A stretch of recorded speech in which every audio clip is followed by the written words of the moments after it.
वो कभी समाप्त नहीं हो सकता, उसकी पुण्यता कभी क्षीण नहीं हो सकती। वो जीवन का एक आनंद है, वो जीवन का एक सुख है। ये शिव महापुराण की कथा तो खुद एनर्जी देती है, खुद ऑक्सीजन प्रदान करती है। जैसे एक नवयुवक चीता, एक चीते का बच्चा जब बड़ा हुआ, नवयुवक चीता, जवान चीता, आज पहली बार शिकार करने के लिए जा रहा है।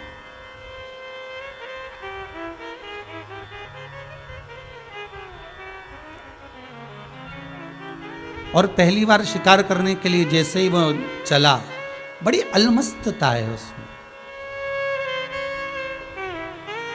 बड़ा आनंद उसके भीतर समाया हुआ है।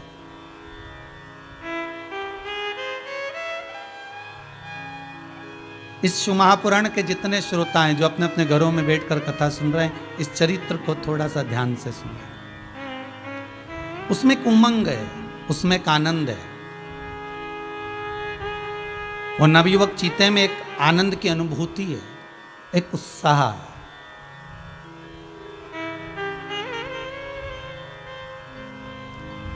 और मुझे उम्मीद है कि जैसे राजगरिया परिवार ऑनलाइन कथा करा रहा होगा, तो उसके भी हृदय में बड़ी उमंगता होगी, बड़ा उत्साह होगा। स्वर्गीय श्री उमा शंकर जी राजगरिया और स्वर्गीय श्रीमती नारायणी देवी राजगरिया के जो पुत्र हैं तीनों, इनके परिवार में एक अलग सा उमंग, एक अलग सा उत्साह होगा। जैसे इस चीते के मन में है कि मैं आज पहली बार शिकार करने के लिए जा रहा हूं, और उसका हृदय, उसका चित्त, उसकी वृत्ति कितनी आनंद में डूब रही है। और वह अलमस्त होकर जैसे ही चला, वह अलमस्त होकर जैसे ही निकला,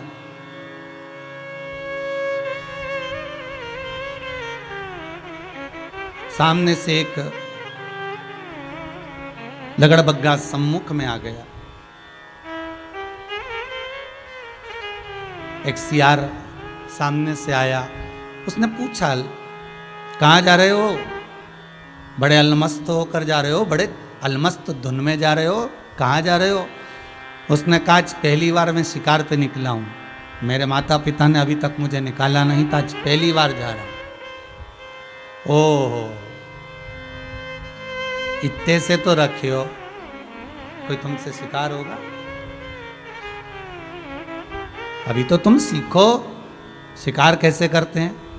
अपने माता पिता को देखो कि आगे कैसे बढ़ते हैं, कैसे किसी को पकड़ा जाता है, कैसे किसी को खींचा जाता है, कैसे किसी को नोचा जाता है, और तुम चले शिकार करने के लिए।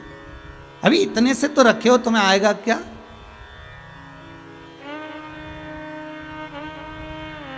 उस लगड़बग्गे ने जैसे ही उसको कहा, चीते का जो विल पावर था, चीते का जो उत्साह था, समाप्त होने लगा।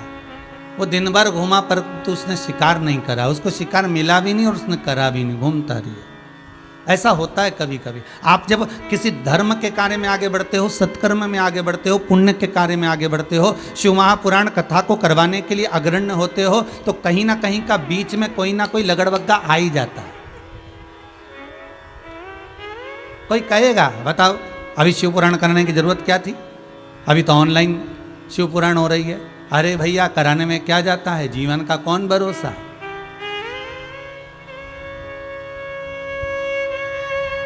धन का सदुपयोग वही है जिसको हम अच्छी जगह पर लगा दें। अगर धन का सदुपयोग हम नहीं कर पाए तो वो धन या तो बीमारी लेकर आएगा या वो धन घर में से चला जाए।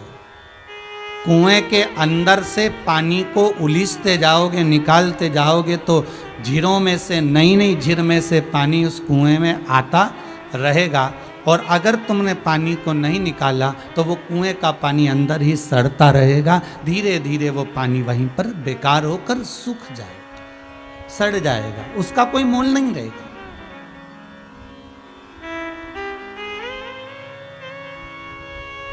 अरे कितना उमंग,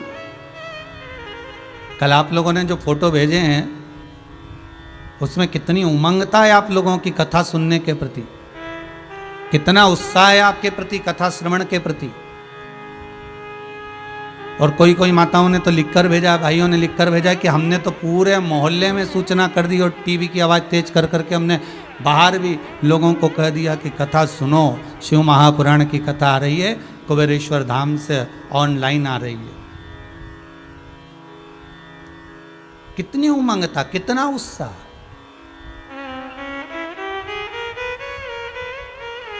कल हम समीर जी को कह रहे थे, ऐसा लग रहा है जैसे कथा चालू नहीं हुई, जैसे दिवाली आ गई हो लोगों के हृदय में।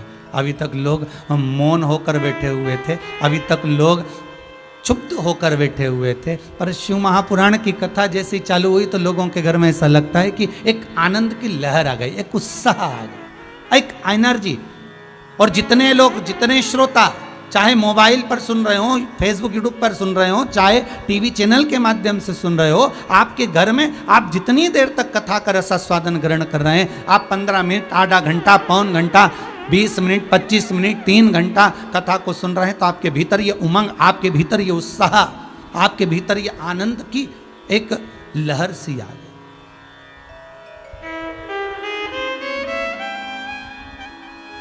किसी माताजी ने एक प्रश्न कर कर भेजा है कि हमारे यहाँ कोरोना महामारी में हमारे ससुर शांत हो गए हैं, तो क्या हम शिव महापुराण की कथा सुनेंगे तो उनको प्राप्त हो जाएगी? बैसाख के महीने में सुन रहे हो और मासिक शिवरात्रि के दिन श्रवण कर रहे हो और बीच में पड़ेगी अमावस्या, शायद कल ही है,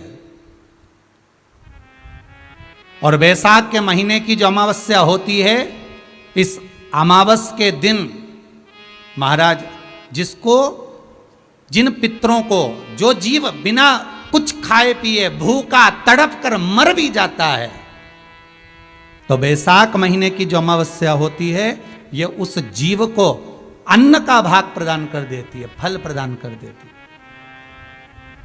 तो आपको तो चिंता करना ही नहीं। आप अगर शिव महापुराण की कथा सुन रहे हो, दान कर रहे हो, स्मरण कर रहे हो, भजन कर रहे हो, कीर्तन कर रहे हो, नाम जाप में डूबे हो, तो उस जीव को तो स्वतः प्राप्त होगा। क्यों सोचना? उस लकड़बग्गे ने कहा, कहां जा रहे हो, क्यों, किस लिए जा रहे हो, क्या करोगे? उसका उत्साह टूट गया। कितनी उमंगता लेकर चला था वो चीता,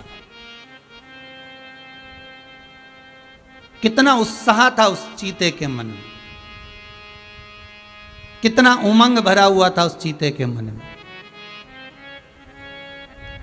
और चला था उमंग से। और एक लकड़बग्गे ने आकर उसकी उमंगता, उसके उत्साह को समाप्त कर दिया। उस दिन उसने कोई शिकार ही नहीं करा, वापिस आ गया, उदास, मुकुतरा था।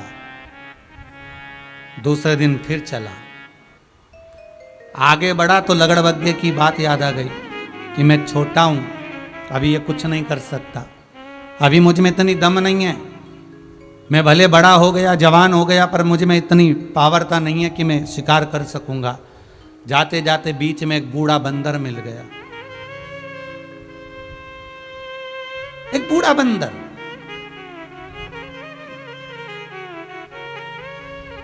और उस बूढ़े बंदर ने चीते से पूछा, कहां जा रहे हो, तुम्हारा मुंह उतरा हुआ है, तुम्हारा चेहरा बहुत उतरा हुआ सा दिख रहा है, कहां जा रहे हो? चीता बोला, शिकार करने के लिए जा रहा हूं, पहली बार निकला हूं। तो ऐसा मुंह उतार कर जा रहे हो? अरे शिकार करना है तो जरा दमदारी से जाओ, चीता हो तुम, और अभी तो तुम्हारी जवानी है, और युवान चीता होकर और तुम मुंह उतार कर जा रहे हो, क्यों घबराते हो? तुम में तो वो बल है कि तुम एक साथ 10 का शिकार कर सकते हो, तुम में वो बल है कि तुम 10 हाथियों को भी पटक सकते हो,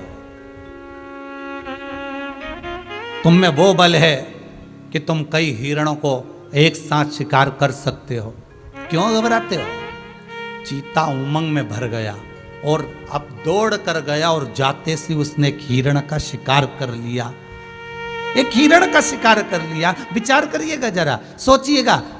आप जहां बैठकर कथा सुन रहे हो वहां बैठकर विचार करिएगा। एक लगड़बग्गे ने नवयुवक चीते की शिकार करने के पहले दिन में ही ऐसा उत्साह को तोड़ दिया कि वो घर आकर बैठ गया, और एक बूढ़े बंदर ने ऐसा उत्साह पैदा कर दिया कि वो शिकार कर कर आ गया। बस वाणी का असर होता है, शब्दों की मार होती है। कोई कोई ऐसे मिलेंगे आपकी जिंदगी में जो आपको डराने का, भय देने का कार्य करेंगे। जैसे आप न्यूज़ का चैनल खोल लो, अब ये हो गया, अभी और तीसरी स्टेज आने वाली है, अभी सेकंड स्टेज चल रही है, फिर ये स्टेज आएगी, फिर ऐसा होगा, फिर इतने और मर जाएंगे, फिर शमशान में इतने जल गए, फिर ऐसा हो गया। एक वो होगा जो तुम्हारी एनर्जी को घटाने की बात करेगा, लगड़बग्गे की तरह तुमको नीचा दबाने का प्रयास करेगा, जिससे तुम अंदर ही अंदर टूटते जाओगे और टूटते टूटते एक दिन मालूम पड़ा पलंग पर पड़ जाओगे। जाने का प्रयास ही नहीं करोगे। नहीं तो तुम में तो वो पावर है, तुम में तो वो एनर्जी है, तुम में तो वो बल है कि ऐसे कोरोना महामारी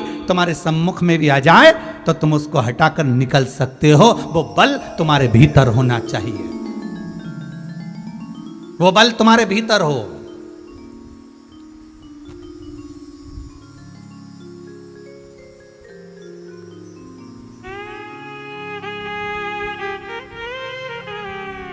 वो बल तुम्हारे भीतर होना चाहिए। वैक्सीन लगवाएंगे, टीका लगवाएंगे, और कई लोग कह रहे हैं बुखार आ गया तो, कई लोग कह रहे हैं ऐसा हो गया तो। अब विचार कर, इससे पहले ना जाने कितने टीके लग गए होंगे, कितने इंजेक्शन लग गए होंगे, और ऐसे ही कई इंजेक्शन पहले बचपन में जब तू पैदा हुआ था गोद गोद कर लगे होंगे। विचार कर ले, कितने टीके, कितने इंजेक्शन, और आज भय खा रहे हो। टीका लगवाएंगे, वैक्सीन लगवाएंगे, कुछ हो गया तो। अरे ऐसे लगड़बग्गे बहुत मिलेंगे जो तुम्हें डराएंगे, धमकाएंगे, दबाएंगे, पर किसी किसी घर का व्यक्ति कोई एक ऐसा होगा जो कह देगा घबराओ मत, आगे बढ़ो, और बढ़ते चले जाओ तो जीवन में ना जाने कितने शिकार कर सकते हो। बस वही उमंग था, वही उत्साह। भले तुम पलंग पर पड़े हो, भले तुम्हारे को ऑक्सीजन लग रही हो, भले तुम वेंटिलेटर पर पड़े हो, भले तुमको अगर रोग हो भी गया तो घबराना मत। उस रोग से लड़ने की क्षमता परमात्मा ने तुम्हारे भीतर दी है।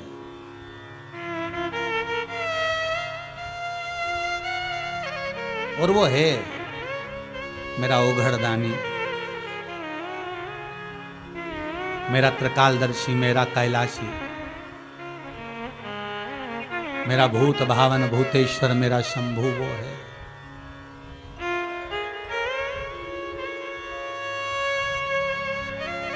उसका स्मरण करते जाओ, वो करे।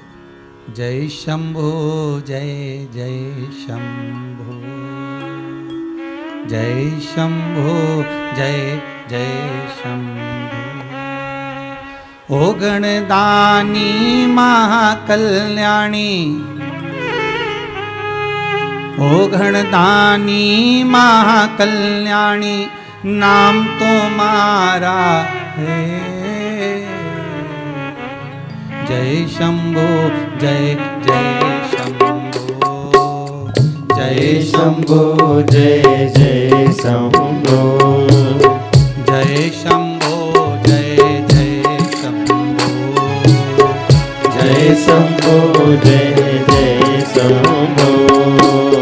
ओ गणदानी महाकल्याणी, ओ गणदानी महाकल्याणी, ओ गणदानी महाकल्याणी, ओ गणदानी महाकल्याणी, नाम तुम्हारा है।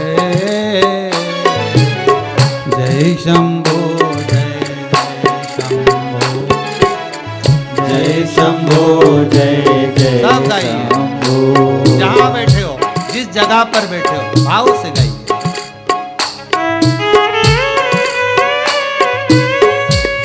कोरोना महामारी को समाप्त करने के लिए कुछ एक्सरसाइज है, भजन को गाते गाते करिएगा।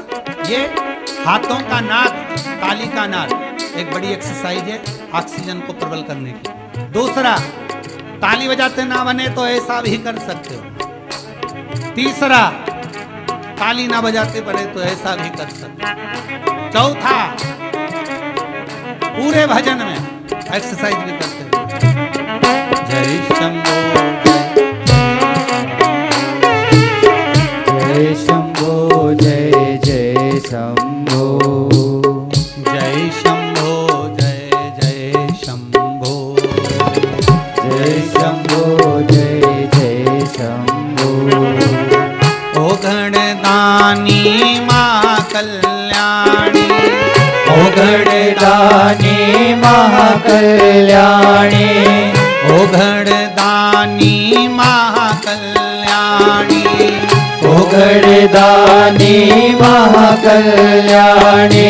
नाम तुम्हारा है।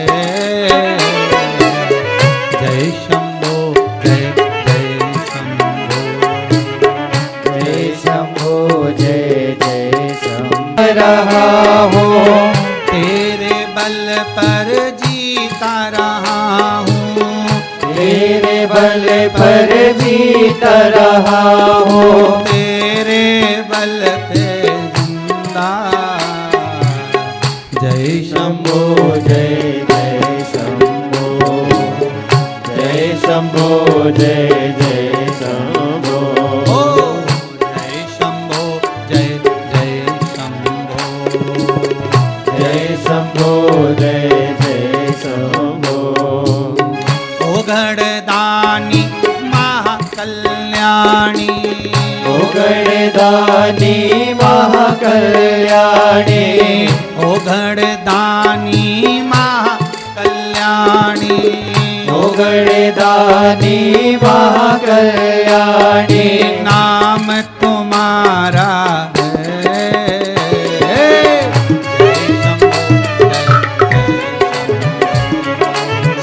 जय शंभो जय जय शंभो। ओ जय शंभो जय जय शंभो। जय शंभो जय जय शंभो।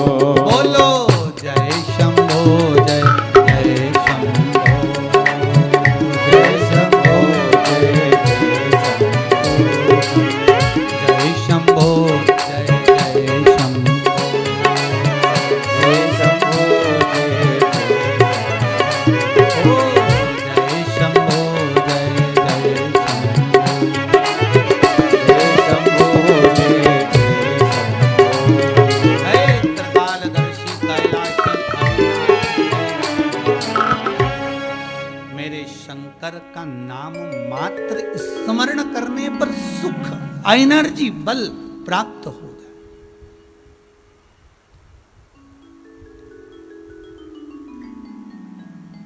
अरे कोई साधारण नहीं है शंकर।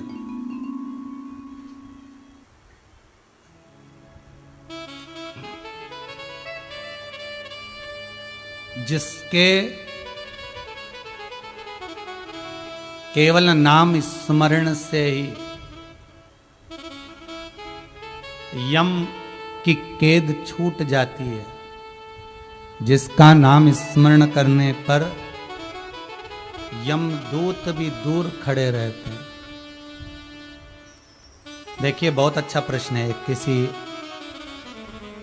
बालक ने ग्वालियर से लिखकर भेजा है व्हाट्सएप पर, बच्चों ने सूचना दी है उसकी। ब्रजेश जी के मोबाइल पर आया तो उसने कहा है गुरुजी से कहना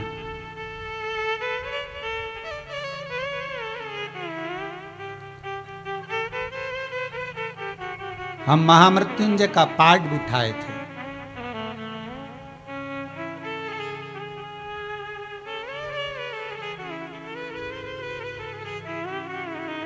फिर भी हम पिता को बचा नहीं पाए। बस इतना सा जरूर पूछना। उस बेटे को मैं उत्तर देना चाहूंगा। प्रश्न अच्छा है बाबू आपका। केवल आपने ही नहीं, पूरे भारत की भूमि पर जितने भी लोग ज्यादा बीमारी से ग्रसित हुए होंगे तो उनके परिवार वालों ने भी महामृत्युंजय के पाठ कराए होंगे। ऐसा नहीं है कि ना कराए। ब्राह्मणों ने भी पाठ किए बड़े अच्छे से, बल से, भाव से शिव का स्मरण भी किया। उसके बाद भी कई कई जीव चले गए तो उसका कारण क्या है? तो ध्यान दीजिएगा। महामृत्युंजय का पाठ आपने कराया, सम्मुख में आड़े भी आया। आड़े कैसे आया? जैसे कोई दवाई नहीं मिल रही थी, कोई दवाई नहीं लग रही थी, तो महामृत्युंजय का अनुष्ठान कराने पर वो दवाई लगी और औषधि मिली भी, लगी भी।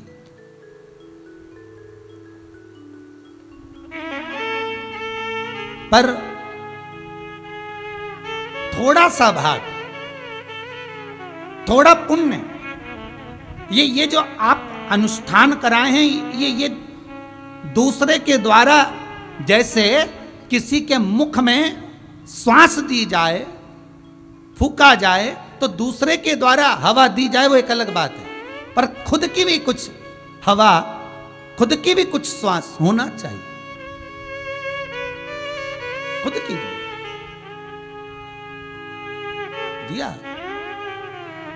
ब्राह्मणों ने अपना एक भाव महामृत्युंजय मंत्र के भाव से लगाया, सब कुछ किया, आपने भी कराया।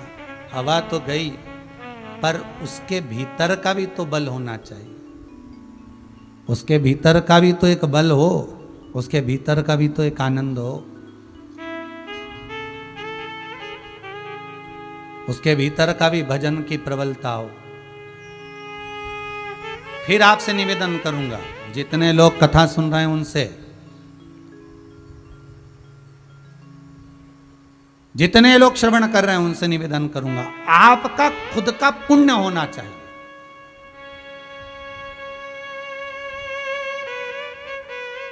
आपका खुद का पुण्य, खुद का दान, आपका हाथ से किया हुआ सत्कर्म आपका खुद का होना चाहिए।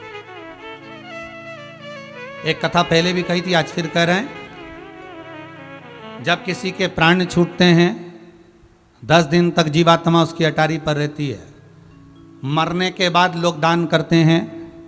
सैया का दान करा, सुख सेच करा, ब्राह्मण भोजन कराया, आदि दान तुम लोगों ने करे। पर इस मायावाद का खंडन तो श्रीमद् वल्लभाचार्य जी ने जगन्नाथपुरी में कर दिया। जिस समय जगन्नाथपुरी में मरने के बाद एकादशी का दान दिया जा रहा था, तो श्रीमद् वल्लभाचार्य जी ने जाकर, जगत गुरु श्रीमद् वल्लभाचार्य जी ने जाकर कहा था कि अगर एकादशी का दान करना है, पुण्य करना है, तो जीते जी करो। मरने के बाद की कोई गारंटी नहीं कि तुम्हें मिलेगा कि ना मिलेगा। अपने जीते जी।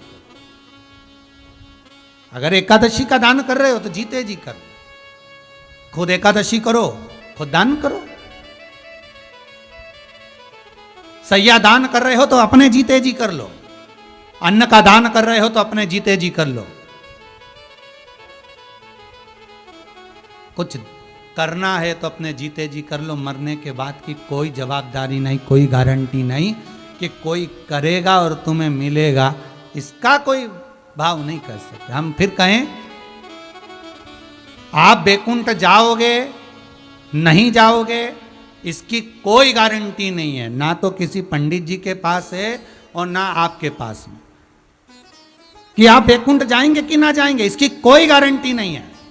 पर शिव महापुराण की कथा कहती है कि आप अपने जीते जी भगवान का इतना भजन कर लो कि बैकुंठ जहां तुम रह रहे हो वहीं बन जाए, तो समझ लो कि तुम बैकुंठ पहुंच गए।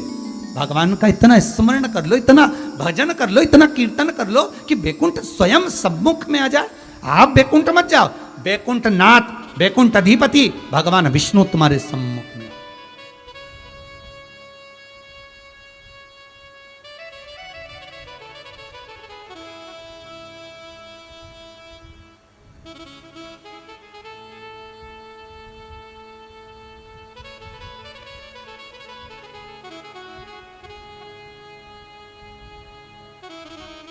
भगवान बैकुंठ अधिपति तुम्हारे सम्मुख हो। हम बैकुंठ जाएंगे कि ना जाएंगे, हमने कौन सा पुण्य करा ना करा, हमने पाप कितना करा, हमने पुण्य करा क्या नहीं करा, हमको मालूम नहीं है। हमारा लेखा जोखा हमारे पास में नहीं। हाँ, ये थोड़ा बहुत तुम जो लेन देन करते हो ना, पैसे का इतने आए इतने गए, उसका तो तुम्हारे पास में हिसाब रहता है, परंतु जो तुम पुण्य कमाए, जो तुमने पाप इकट्ठा करा, इसका कोई लेन देन तुम्हारे पास में नहीं मिलेगा, ना तुम्हारे पास में होगा। इसका लेन देन तो जब प्राण छूटेंगे, बस प्राण छूटते समय चित्रगुप्त महाराज यम के दूत सामने खड़े होंगे, तब वो हिसाब की फाइल तुम्हारे सम्मुख में रख दी जाएगी, दिखा दिया जाएगा कि तूने ऐसा ऐसा करा, उसके अनुसार तुझे ऐसा ऐसा भोगना पड़ेगा और ये कर्म का भोग तुझे भोगना है। बस वो हिसाब उसके पास में, तुम्हारे पास में तुम्हारा हिसाब है। मैंने 50,000 उसको दिए थे, 25,000 छोटे भाई को दिए थे, मंजले भाई ने इतना दिया, मैंने पोथी में इतना लगाया, मैंने कथा में इतना लगाया, मैंने दान इतने का करा, पंडित जी को दक्षिणा इतनी दी, मैंने गिरिराज जी पर दूध इतना चढ़ाया, शंकर जी को बेलपत्री इतनी चढ़ाई। सारा हिसाब तुम्हारे पास, लेन देन का हिसाब तुम्हारे पास में, पर पाप पुण्य का हिसाब तो उसके पास में।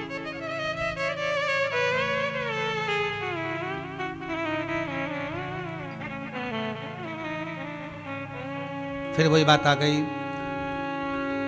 पुराणों से नहीं डरना मत डरो, शिव महापुराण से नहीं डरना मत डरो, अपने माता पिता से नहीं डरना मत डरो, घर के बड़ों से नहीं डरना मत डरो, गुरुओं से नहीं डरना मत डरो,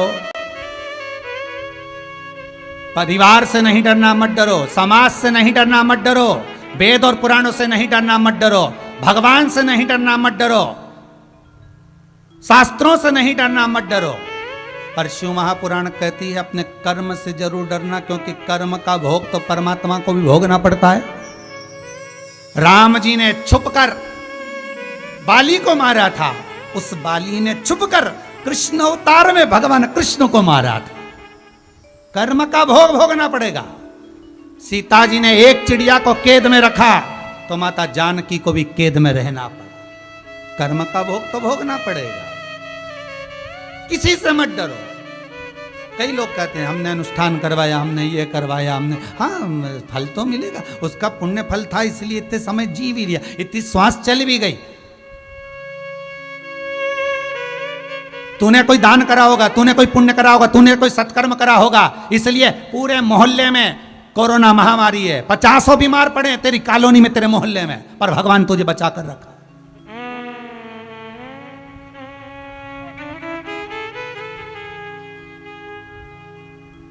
और हर पल हर घड़ी उस भोलेनाथ को धन्यवाद देते रहना, उस शंकर को कहते रहना कि मैंने तेरी कथा सुनी है इसलिए शायद मैं बचा हुआ हूं, मैंने अमृत शिव महापुराण का पी रखा है इसलिए शायद बचाऊं। ये तेरी कृपा है, तेरी कृपा से बचा हूं, मेरी कोई सामर्थ्यता नहीं है कि मैं बच सकूं।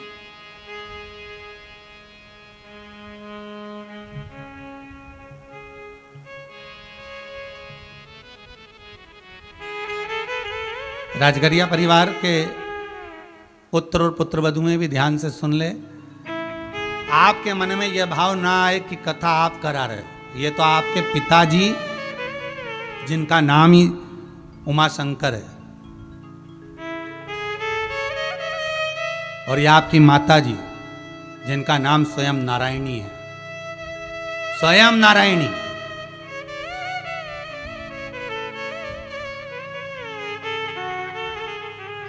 ये उनका पुण्य है जो आप तीनों भाई आनंद में विराजमान होकर इस शिव महापुराण की कथा को करवा रहे हैं। सबसे ज्यादा प्रसन्न होंगे तो वो उमाशंकर जी प्रसन्न होंगे। आज मेरे बच्चों ने मेरे लिए, जगत के कल्याण के लिए, जब पूरा विश्व कोरोना से त्राही त्राही कर रहा है, उस समय पर जगत को विश्व कल्याण के लिए, जन कल्याण के लिए, अपने माता पिता के उद्धार के लिए मेरे पुत्रों ने कथा कराई।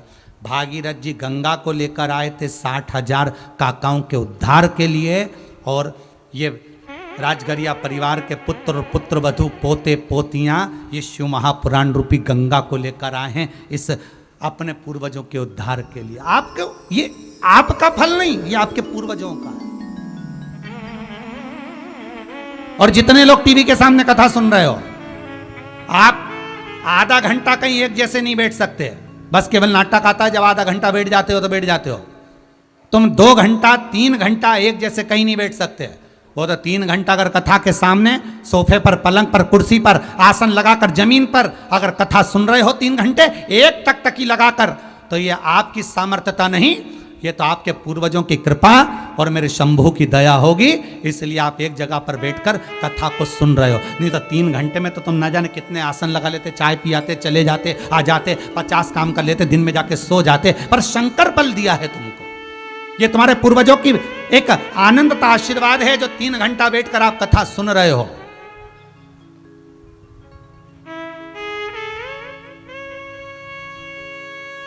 कोई कह रहा था गुरुजी हम तो बैलेंस ही इसलिए संभाल के रखते हैं मोबाइल में कि हमको कथा सुनना है, फिर उसके बाद में भले हमारा बैलेंस खलास हो जाए, समाप्त हो जाए, हमें कोई दिक्कत, पर कथा सुनने तक हम समाप्त ना हो, इसलिए हम उसको हमारा नेटवर्क का बैलेंस जो है संभाल कर रखते हैं। नेटवर्क कथा सुन ले फिर भले चलेगा। ये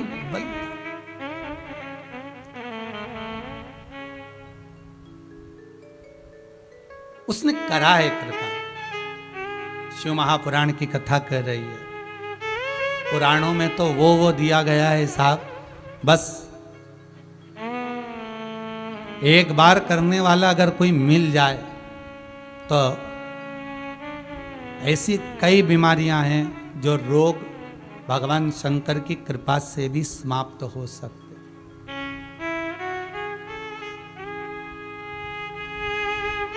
शिव की कृपा से भी समाप्त। एक मेरा निवेदन,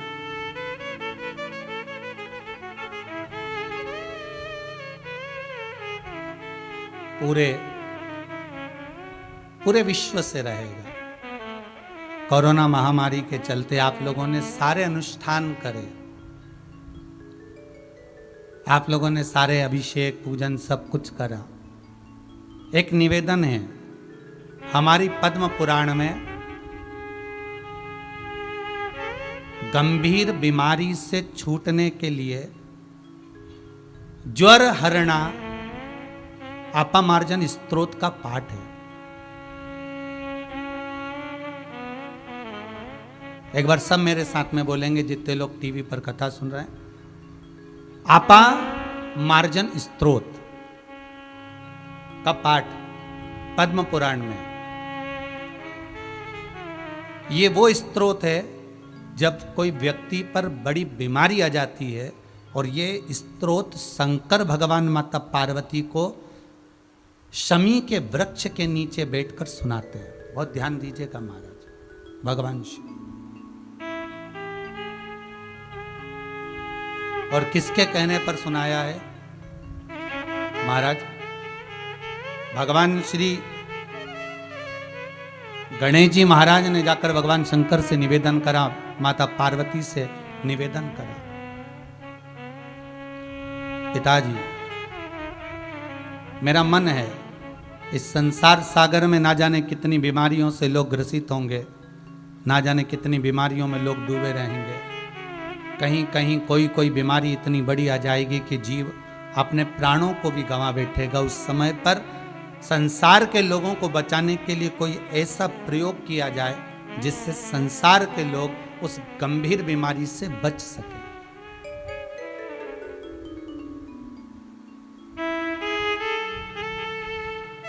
वो अपामार्जन स्तोत्र। और किसके नीचे सुनाया है? शमी वृक्ष के नीचे। शमी कौन? पिछले वर्ष ऑनलाइन जो कथाएं कही थी उसमें शमी वृक्ष की महत्वता का वर्णन किया था।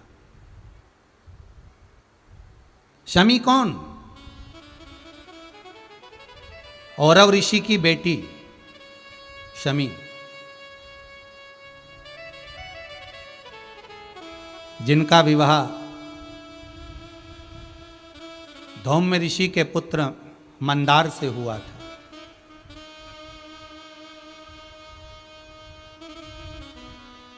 इस औरव ऋषि की जो पुत्री थी शमी, बड़ी सुंदर थी महाराज, बड़ी सुंदर।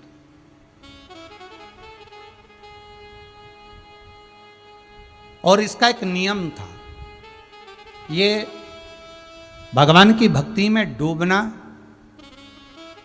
जब माता इसको भोजन बनाने के लिए कहती थी,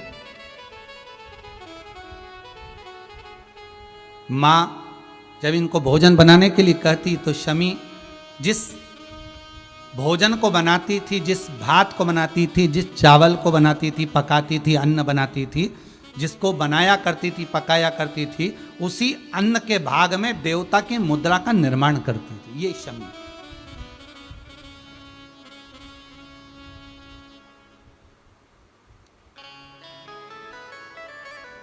अन्न भाग से देवताओं का निर्माण करने वाली औरव ऋषि की कन्या शमी। अब एक दिन पिता औरव ऋषि के मन में भाव जागृत हुआ कि बेटी का विवाह करना चाहिए, पर बेटी का विवाह करें तो करें किसके साथ। तभी उसी समय पर महाराज विवाह करने का जब मन में भाव आया, तब धौम्य ऋषि के पुत्र मंदार, जो सोनक ऋषि के यहां पर विद्याध्ययन कर रहे थे, उसी समय पर औरव ऋषि पहुंच गए और पहुंचकर धौम्य ऋषि के यहां पर बेटी के विवाह का बात सम्मुख में रखी, तो मंदार के साथ में विवाह पक्का हुआ। अब मंदार और शमी दोनों का विवाह पक्का हो गया, पर बाल्यावस्था में विवाह हुआ। तो शौनक जी ने कहा कि अभी मैं अपने पुत्र को, मैं ये अपने शिष्य को अभी कहता नहीं हूं कि आप जाकर आप उस कन्या को लेकर आए या आप साथ में रहें। मैं तो इतना कहूंगा कि ये विवाह अभी छोटे रूप में हुआ है, इसलिए आप अभी विद्या का अध्ययन करें। और शौनक बाबा के यहाँ वो मंदार फिर विद्याध्ययन करने के लिए चले गए और विद्याध्ययन करते रहे। समय बीता, कहते हैं इधर शमी भी बड़ी हो गई, मंदार भी बड़े हो गए, दोनों फिर मिलन हुआ। पिता ने बेटी को विदा करा, मंदार और शमी दोनों जा रहे थे। जाते जाते इनके मन में आया कि अपन जहां से निकल कर जा रहे हैं, बीच में भृशुंडी ऋषि का आश्रम है, चलो। बड़ा सुंदर आश्रम दिखा, जिसमें सुंदर सुंदर वृक्ष लगे हुए हैं, बड़ा सुंदर उसकी कोट है, बंदर वाल हैं, बड़ी बड़ी सुंदर उसमें कलश लगे हुए हैं। बहुत ध्यान दीजिएगा महाराज, किसी भी आश्रम में जाओ, आप किसी भी आश्रम में प्रवेश करें, आश्रम सब सुंदर होते हैं, बस निवेदन इतना है कि आपसे मंदार और शमी इन दोनों की जैसी गलती ना हो, इसका ध्यान रखिए। मंदार और शमी से एक गलती हो गई। क्या गलती हो गई कि ये भृशुंडी बाबा के आश्रम में प्रवेश तो कर गए, आश्रम बड़ा सुंदर था। आप किसी भी आश्रम में जाओ, वृंदावन जाएं, अयोध्या जाएं, गोकुल जाएं, नंदगांव जाएं, काशी जाएं, मथुरा जाएं, उज्जैनी जाएं, आप बद्रिकाश्रम जाएं, आपकी मर्जी पड़े, जहाँ जहाँ तीर्थ में जाकर देखोगे तो आश्रम बड़े सुंदर सुंदर बने हुए होते हैं महाराज। और कभी सीहोर आएंगे, जब लॉकडाउन खोले उसके बाद की बात है, अभी की बात नहीं हो, अभी तो चारों तरफ ताले लगे हुए हैं। तो कभी आप जाएं तो आश्रम में सुंदरता तो बहुत होती है, पर उस सुंदरता को बरकरार रखने के लिए आपकी भी जरूरत होती है कि आप उसको सुंदर बनाकर रखें, उसमें गंदगी ना करें, उसमें किसी तरह का कोई अपशब्द का प्रयोग ना करें, उसमें रहें, तब तक भगवत स्मरण करें, भगवत भजन करें, भगवत नाम जपें, जितना समय रहे।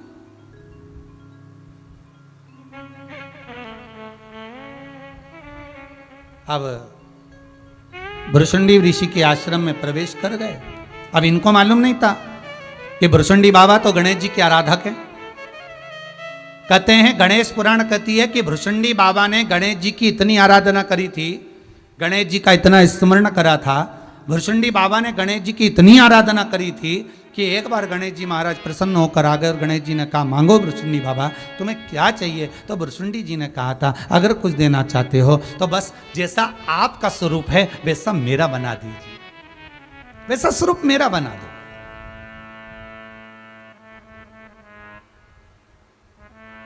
जैसा आपका स्वरूप है वैसा मेरा बना दो। हमारे यहां हिंदू धर्म के अंदर जब गणेश जी महाराज की स्थापना होती है तो गणेश जी की जो मूर्ति विराजमान करी जाती है उस मूर्ति में और भृशुंडी ऋषि को भगवान ने जो अपनी स्वरूप दिया है उस मूर्ति में, दोनों में अंतर है। बहुत ध्यान दीजिएगा महाराज, दोनों में अंतर आता है। कई कई बाजार में जो मूर्तियां मिलती हैं उसमें गणेश जी की जटा बंधी रहती है, ऐसे बाल बने रहते हैं गणेश जी के, जटा जूट बनी रहती है, और गणेश जी महाराज को सुंदर जटा जूट में देखा होगा, कहीं गणेश जी को आपने सन्यासी के वेश में देखा होगा, कहीं गणेश जी को आपने मृगशाला लपेटे हुए देखा होगा। कोई कोई मूर्तियां अगर आपने देखी होगी गणेश चतुर्थी के टाइम पर गणेश जी की मंदिरों में विराजमान होती है, या लोग मट्टी की मूर्ति लेकर जाते हैं तो उसमें जटा बंदी होती है, उसमें केश बंधे होते हैं, उसमें केश लगे होते हैं, उसमें मृगशाला पहने रहते हैं गणेश जी महाराज। तो जो सन्यासी के वेश में गणेश जी की मूर्ति का जो दर्शन होता है वो गणेश जी नहीं होते, वो गणेश जी ने जो अपना स्वरूप भृशुंडी बाबा को प्रदान करा था, ये उस स्वरूप की दर्शन होते, ये उस स्वरूप का पूजन। अगर गणेश जी महाराज की मूर्ति का दर्शन करोगे तो सिर पर मुकुट लगा हुआ है, गणेश जी के कान लंबोदर, लोग कहते हैं जैसे आपके कान है, जैसे आपकी सूंड है, जैसा आपका मुख है, जैसा आपका शरीर है वैसा मुझे बना दीजिए। भगवान गणेश जी ने भृशुंडी बाबा को वर प्रदान कर दिया, लो मैं अपना स्वरूप आपको देता हूं। और भृशुंडी ऋषि गणेश जी जैसे हो गए, बस इनके मुकुट नहीं था, बस इनके गले में सोने के आभूषण नहीं थे, इनके गले में सुंदर सुंदर आभूषण नहीं है, इनके गले में वही तुलसी की माला, वही रुद्राक्ष की माला, मस्तक पर वही। किसी किसी की यहाँ पर चतुर्थी, गणेश चतुर्थी के समय पर जब बाजार में से मूर्तियाँ खरीदने जाते हैं स्थापना के लिए, मट्टी की जब मूर्त लाते हैं तो ध्यान रखना चाहिए कि हमें गणेश जी की मूर्ति लाना, हमें भृशुंडी गणेश नहीं, हमें श्री गणेश लेकर।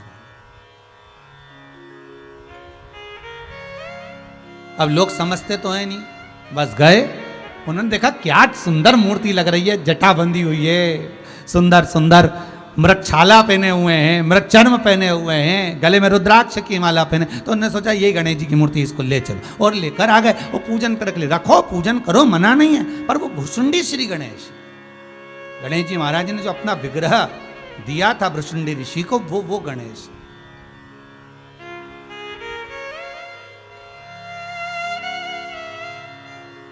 पर गौरी नंदन,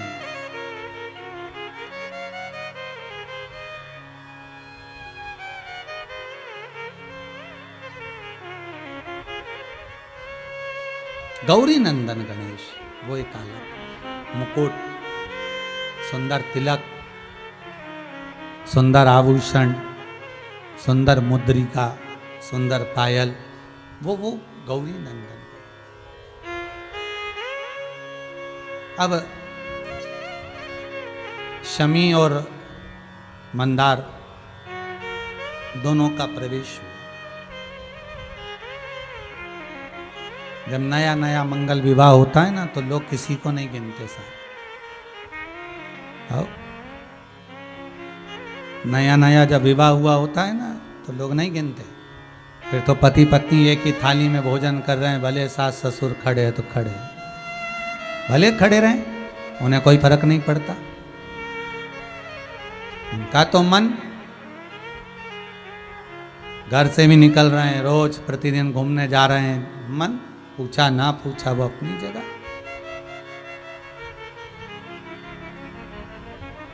अब शमी मंदार दोनों निकले, भृशुंडी बाबा के आश्रम में पहुंचे, जाकर पूछा संत कहाँ हैं, यहाँ जो ऋषि रहते हैं भुरशुंडी बाबा हमें उनसे मिलना है, वो कहाँ है? और पूछ भी रहे हैं तो किससे पूछ रहे हैं? स्वयं भुरशुंडी बाबा से, जिनकी लंबी सूंड है, जिनके बड़े बड़े कान हैं, जिनकी सुंदर तोंद है, क्योंकि गणेश जी ने अपना विग्रह उनको दिया है।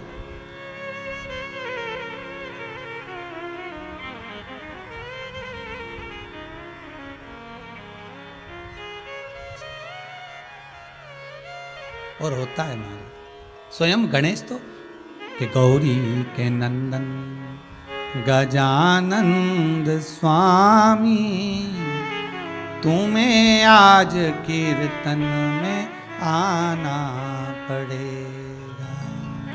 हे गणेश, हे लंबोदर, हे श्री गणेश। भगवान की सूंड देखी, कर्ण देखे, तोन देखी, तो मंदार और शमी दोनों हंस दिए, और इतनी तेज हंसे कि भुरशुंडी ऋषि को क्रोध आ गया कि ये मेरा स्वरूप देखकर हंसे हैं।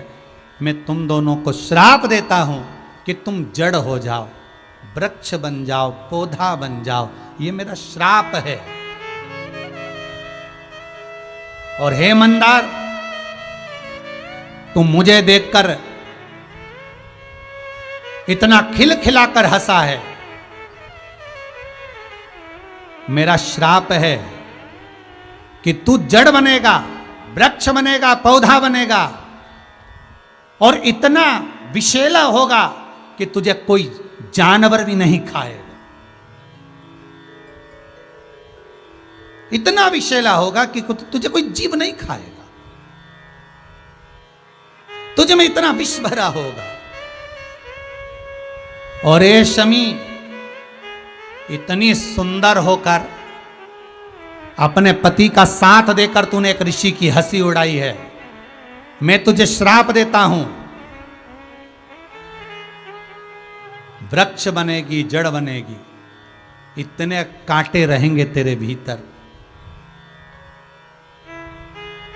कि तेरे ही कांटे तेरी ही पत्तियों को चुभित करेंगे। आंखों में जल भर गया,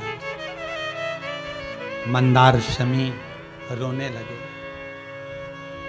शमी मंदार रो रहे हैं जल भर कर, हम जान नहीं सके, हमसे गलती हो गई। भुरशुंडी बाबा को अब क्या मनाए? अब मना रहे इनको नहीं, अब मना रहे श्री गणेश को, जिन्होंने भुरशुंडी बाबा को अपना स्वरूप दिया था। गणेश जी महाराज के आगे हाथ जोड़कर निवेदन करा, हे प्रभु,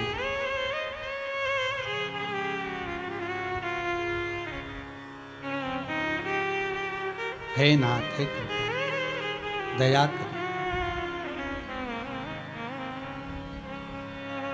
कि रिद्धि सीधी के दाता गजानन तुम्हें सबसे पहले हमारा नमस्कार है। हे गणेश, हे श्री गणेश, कृपा करिए, हमसे गलती हो गई गणेश जी महाराज। हमने जिन भुरशुंडी बाबा को आपने अपना स्वरूप प्रदान करा, जिन भुरशुंडी जी को आपने अपना स्वरूप दिया, उन भुरशुंडी को हम जान नहीं पाए, उन संत को हम पहचान नहीं पाए, हम हंस दिए, क्षमा करो। गणेश जी महाराज सामने प्रकट हो गए, सहज है, सरल है। क्यों? क्योंकि शमी ने शंकर भगवान का स्वरूप बार बार बनाया था।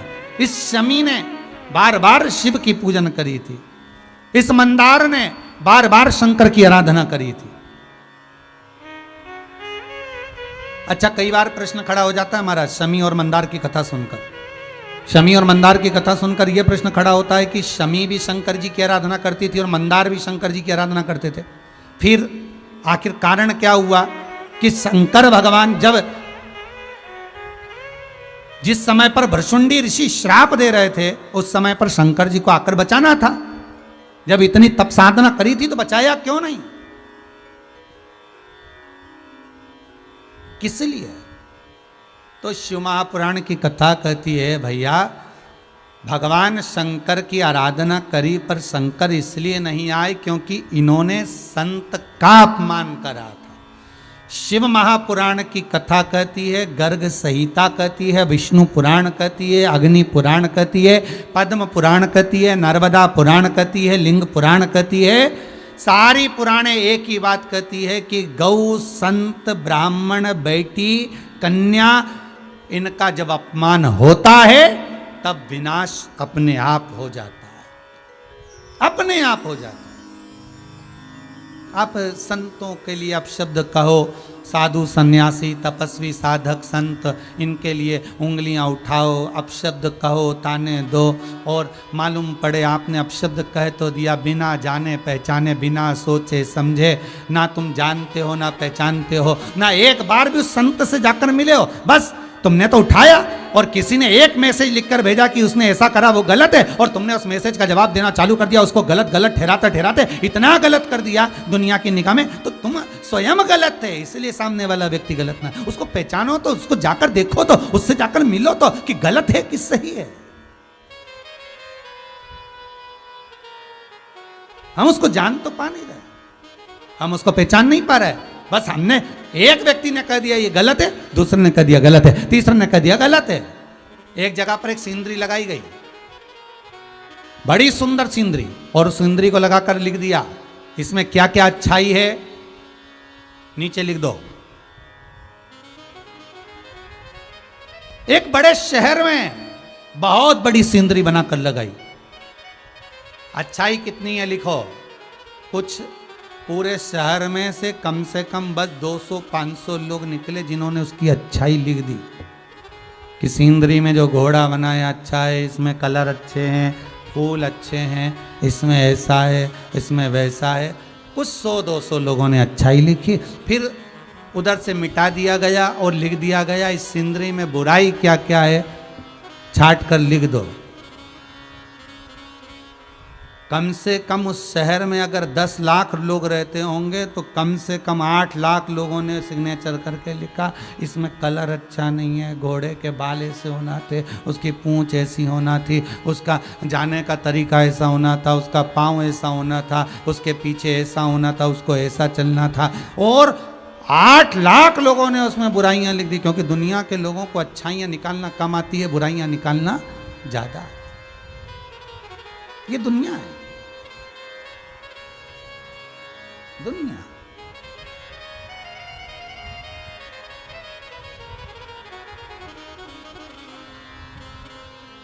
वो निकालता रहेगा गलतियां ढेर ढेर, और एक उंगली हम किसी पर उठाते हैं, ये 3 उंगलियां हमारी ओर जाती है कि तुम अंदर से झांक कर देखो कि तुम कैसे हो। उसमें अगर एक गलती है तो 3 गलतियां हमारे भीतर है कि हम अपने अंदर झांक कर देखें कि हमें गलतियां कितनी है, हमें गलतियां कितनी समाई थी।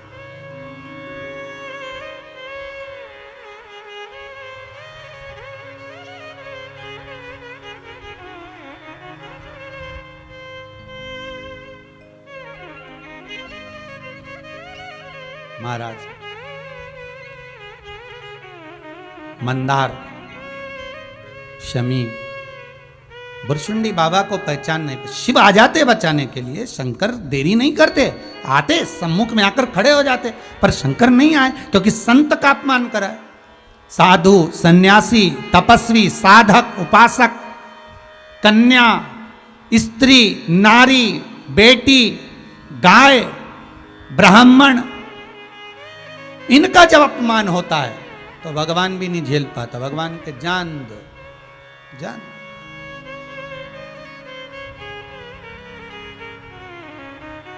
केवल भगवान तुम्हारे लिए दौड़ दौड़ कर नहीं आता, कोरोना महामारी से पहचान लो, जो गलत तरह से मांसाहार करते थे उस मांसाहार को कर तो गए, उन जीवों का दिल कितना दुखा होगा जिनका मांस लोगों ने खाया होगा। उन जीवों के लिए भगवान ने ये रूप धारण करा, इसलिए ये दुनिया त्राहि त्राहि कर रही। अगर तुम्हारे लिए भगवान आ सकता है तो इन जीव जंतुओं के लिए भी तो आता है।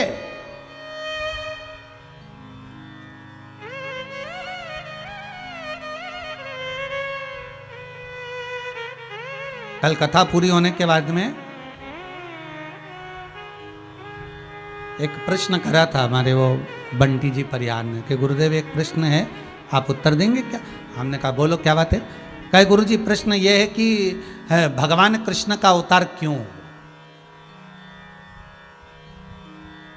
जब राम अवतार हो चुका था तो भगवान कृष्ण को अवतार लेने की जरूरत क्या थी? क्यों? हमने कहा देखो भाई बंटी, बात इतनी सी है कि राम अवतार में भगवान गौ माता से बहुत प्रेम करे थे। राम अवतार में उन्होंने अपनी मैया कौशल्या से कहा था, माँ मुझे एक गाय सेवा के लिए दे दो, और माता ने एक गाय राम जी को सेवा के लिए दी थी। राम और भरत गौ माता के आगे के दोनों चरणों की सेवा करते थे, लक्ष्मण और शत्रुघ्न गौ माता के पीछे के 2 चरणों की सेवा करते थे। देखिएगा जरा कथा पर। कई लोग कहेंगे ये कथा कहाँ लिखी है, तो गीता प्रेस गोरखपुर का धेनु मानस कल्याण अंक, गौ अंक निकाल कर पढ़िएगा, उसमें मिल जाएगा। गीता प्रेस गोरखपुर का कल्याण अंक, गौ अंक, गो अंक को पढ़िए, धेनु अंक को पढ़िए। मेरे राम जी माता कौशल्या से कहते हैं, मां मुझे गाय दे दे, मैया मुझे गौ माता दे दे, मुझे एक गाय दे दे। मां कहती है क्यों, क्या करेगा राम? राघव, हे रघुनंदन, तुम गाय का क्या करोगे? मां मैं सेवा करूंगा, गौ माता की सेवा करूंगा।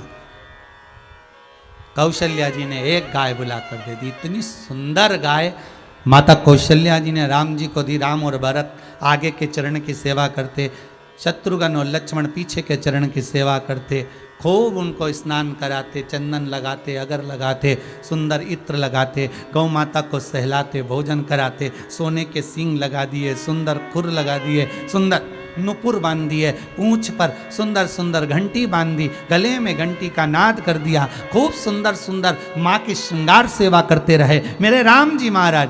उनको बस समय आया और कैकेयी ने वर मांगा और राम जी को वन भेजा। जब माता कौशल्या जी के पास में राम जी महाराज मिलने के लिए गए तो माता कौशल्या जी कहती हैं कि कैकेयी ने तुम्हें भेजा है, जाओ। अगर पिता भेजते तो मैं रोक लेती तुमको राम, पर तुम्हारी माँ ने भेजा है तो तुम मेरे पास क्यों आए हो? तुम्हें जाना चाहिए। राम जी कहते हैं, माँ वन तो मैं चला जाता वहीं से, पर दुख इस बात का है जिस गौ माता की मैंने सेवा करी है वो गाय का मैं क्या करूं, मेरे साथ ले जा नहीं सकता। मैं उस गाय को अपने साथ ले जा नहीं सकता, मैं उस गौ माता को अपने साथ नहीं ले जा सकता। मां तो मैं उस गौ माता क्या करूं? तो कौशल्या जी कहती हैं, काम करो, उस गौ माता को मैं अपने पास रखूंगी तो तुम्हारी याद मुझे सताएगी, तुम उस गौ माता को दान दे दो। कल्याण का गो अंक कहता है, जिस ब्राह्मण को राम जी ने गाय का दान दिया था उस ब्राह्मण का नाम था त्रिजट ब्राह्मण। जितने लोग टीवी पर कथा सुन रहे हो जरा जम के बोलो, क्या नाम था? त्रिजट ब्राह्मण। फिर से एक बार बोलो, जितने लोग टीवी पर कथा सुन रहे हो, मोबाइल पर सुन रहे हो। राम जी ने जिस गाय को, अपनी गाय को जिस ब्राह्मण को वन जाते समय दान में दिया था उस ब्राह्मण का नाम था त्रिजट ब्राह्मण। त्रिजट।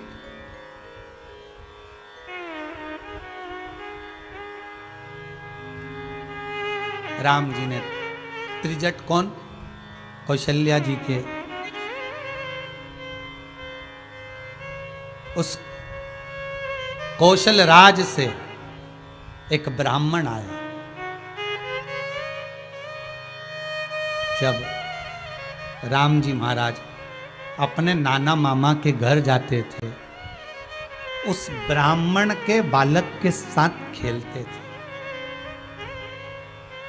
जब राम जी महाराज अपने मामा के घर जाते थे, नाना के घर जाते थे, कौशल राज के यहाँ पहुँचते थे तो उस ब्राह्मण के साथ राम जी महाराज खेलते थे। उस ब्राह्मण का नाम था त्रिजट। आप लोग भी आपके मामा नाना के यहाँ जाते हो ना तो वहाँ आपकी दोस्ती तो होगी ना किसी ना किसी से। अरे बोलो तो रे, टीवी के सामने बैठे हो इतने प्रेम से, चलो तुम भी जान दो, राजगरिया परिवार से ही बोल दो, तुम भी बचपन में अपने नाना मामा के यहाँ गए होगे, तो केवल नाना मामा के यहाँ ही नहीं गए होगे, आसपास में मोहल्ले में कॉलोनी में वहाँ किसी ना किसी से दोस्ती यारी तो हुई होगी कि हमारे मामा के यहाँ आए हैं चलो, और कोई घुमाने भी। तो ये त्रिजट जो ब्राह्मण था, राम जी का बड़ा प्रेमी आनंद था, बड़ा सेवक। इसको राम जी ने बुलवा कर गाय का दान दे दिया, गाय तुम रखो। तो राम जी महाराज वन चले गए। प्रश्न था कि कृष्ण अवतार क्यों लिया, तो शिव महापुराण की कथा के भाव से, कल्याण के गो अंक के भाव से अगर कह सकता हूं तो इतना जरूर कहूंगा, मेरे कृष्ण का अवतार इसलिए हुआ कि भगवान कृष्ण कहते हैं कि मेरा अवतार का कारण केवल इतना है कि राम अवतार में जब मैं वन चले गया, वन से आ भी गया, पर गौ माता की सेवा नहीं कर पाया। जगत की सेवा करी, संपूर्ण जगत के लिए मैंने कार्य किया, पर गौ माता की सेवा नहीं कर पाया। इसलिए राम जी महाराज कहते हैं मुझे एक अवतार और लेना पड़ेगा, और वह अवतार मेरा कृष्ण का होगा, जिसमें मैं केवल गौ माता की सेवा करूंगा, केवल गौ माता की सेवा। और गौ माता की सेवा के सिवा कुछ नहीं। और उठा लो कृष्ण का चरित्र, बाल्य अवस्था से गौ माता की सेवा में ऐसे लीन हो गए। तो मेरा निवेदन है आपसे, मनुष्य की देह मिली है, किसी में आप खोट ना देखें, देखें तो अच्छा देखें। मेरे शंकर भगवान शमी के लिए, मंदार के लिए बोल देते, पर मेरे भूत भावन भूतेश्वर नहीं आए, क्योंकि इन्होंने संत की निंदा करी है। संत को अपशब्द कहें, संत पर हंसें, ब्राह्मण पर, कन्या पर, सौभाग्यवती नारी पर, अखंडता धारण करने वाली स्त्री पर, गौ माता पर, संत साधु सन्यासी पर कभी ना हंसे, कभी उंगली ना उठा। ठीक है, किसी ने बोल दिया ना, किसी ने अपशब्द लिख दिया, उसमें अपना अपना भागीदारी ना निभाएं कि मैं भी उसके लिए अपशब्द लिख दूं। नहीं नहीं, अपन क्यों लिखे, किस लिए?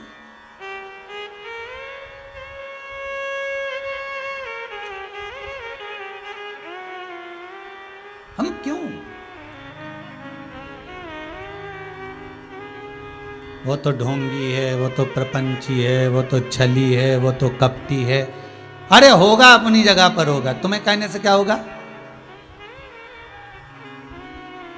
तुम अपना कर्म करो भाई, तुम अच्छा करो, अच्छा बोलो, अच्छा लिखो, अच्छा होगा।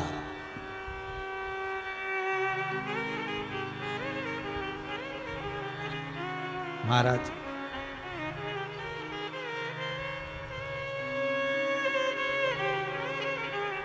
शिव जी नहीं आए, शंकर नहीं आए, संत की अपशब्द जो कहे गए हैं तो शंकर आ भी कैसे सकते? गणेश जी को भेज दिया, जाओ तुम जाओ, कुछ ऐसा वर दे देना, मेरे भगत हैं, मेरा भजन करते हैं, कोई ऐसा वर दे देना जिससे उनकी सार्थकता बन जाए। पिताजी, शमी भी आपकी सेवा करती है और मंदार भी आपकी सेवा करते हैं, तो आप क्यों नहीं जाते? शंकर जी कहते हैं इनने संत का अपमान करा, संत का अपमान।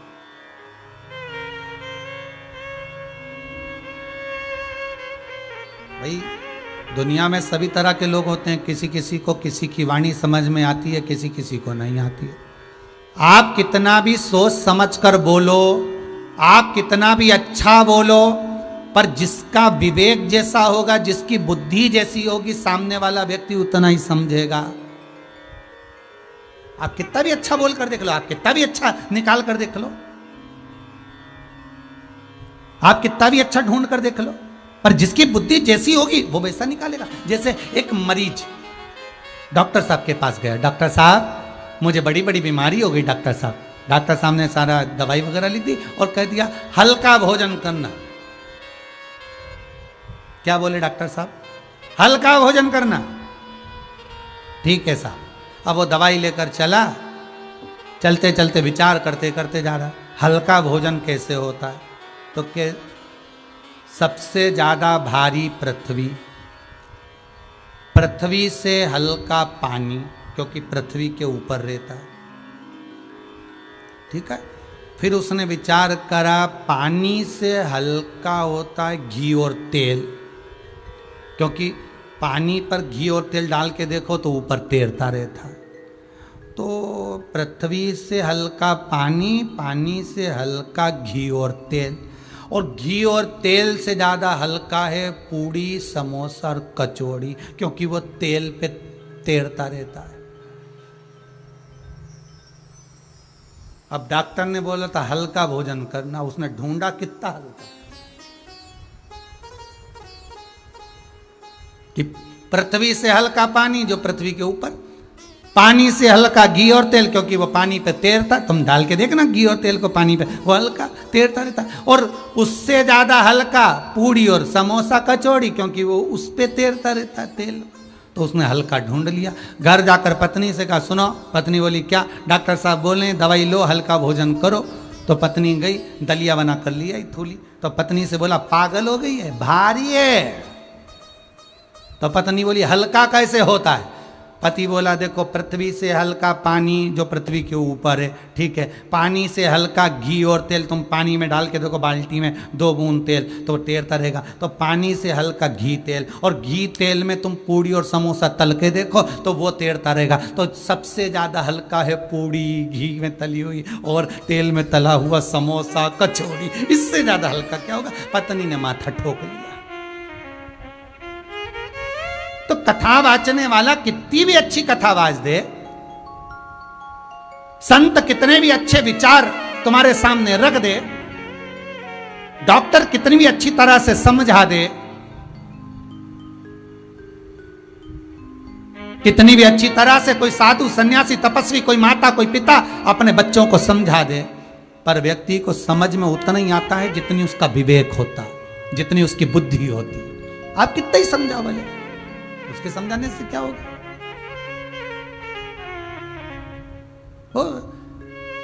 एक माँ ने अपने बच्चे से कहा, 2 बेटे थे, दोनों बेटों से कहा सुनो रे, पिताजी शांत हो गए हैं, यहां से 10 किलोमीटर दूर 12 किलोमीटर दूर गंगा जी है, पिताजी माँ रोज नहाने जाते थे पैदल, मेरा मन है पिताजी की अस्थियों को गंगा जी में डाल के आ जाओ। मेरा मन कहता है जैसे पिताजी जाते थे ऐसे ही जाओ पैदल, चप्पल उतार के नंगे पैर। बड़े लड़के से कहा तो बड़े लड़के ने अपनी पत्नी से कहा कि मम्मी का मन है पिताजी की अस्थियों को गंगा जी ले जाना है, 12 किलोमीटर दूर है।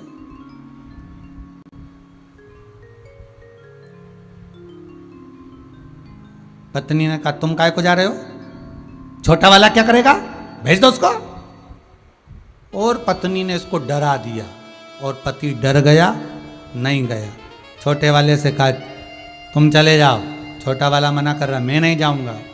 कैसे नहीं जाएगा, अब भी कि अब भी जाना पड़ेगा। इसको मौका ही नहीं दिया कि पत्नी के कमरे में जा, और पत्नी इसको डरा, तो तब भी जा। उसका भी मन नहीं था, पर बड़बड़ करता हुआ आड़ा टेढ़ा बोलता हुआ, क्या मम्मी क्या तुम्हारे में अक्ल नहीं है, पैदल जाओ, गाड़ी रखी, गाड़ी नहीं पैदल चले गए। 8 किलोमीटर दूर गया और सामने एक नल्ला मिल गया, बड़ा नाला। अब नाला मिला तो उसने गांव के लोगों से पूछा ये नाला कहाँ जा रहा है, तो क्या आगे जाके गंगा जी में मिल जाता है। अच्छा गंगा जी में, हाँ।